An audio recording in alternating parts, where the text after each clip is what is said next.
ඔයා මේ වීඩියෝ එක බලන්නේ කෑම කන ගමන් නම් මුලින්ම ෆෝන් එක පැත්තකින් තියලා කෑම එක කාලා ඉවර වෙලාම මේක බලන්න. මොකද කන ගමන් ෆෝන් එක බලන එක ඔයා හිතනවට වඩා භයානකයි. පළවෙනි දේ තමයි අපි කෑම හපන වාර ගණන අඩු වෙනවා.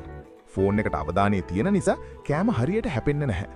ඒ නිසා ලොකු කෑම කැබලි කිලින්ම අපේ ආමාශයට යනවා. මේ ලොකු කෑලි දිරවන්න අපේ බඩට වෙනදාට වඩා ලොකු සටනක් දෙන්න සිද්ධ වෙනවා.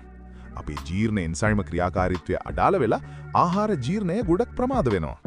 අපේ මොළයට දැන් නම් බඩ පිරීලා කියන පණිවිඩය ලැබෙන්න ගොඩක් පරක්කු වෙනවා. ඒ නිසා අපි අවශ්‍ය ප්‍රමාණයට වඩා වැඩියෙන් කන්න පටන් ගන්නවා. මේ අමතර ආහාර නිසා රුධිරයේ සීනි මට්ටම වේගයෙන් ඉහළ යනවා. මේ කාලයක් තිස්සේ සිද්ධ වුණොත් අපිට බඩ පිපීම සහ අනවශ්‍ය ලෙස මහත් වීම වගේ රෝග ඇති වෙන්න පුළුවන්. අපි කෑම කන වෙලාවට කරන හැමදේම අපේ ශරීරයට හොඳින් දැනෙනවා. ඉතින් නිරෝගීව ඉන්න ඕන නම් කන වෙලාවට ෆෝන් එක පැත්තකින් තියලා කෑම වේල රස විඳින්න පුරුදු වෙන්න.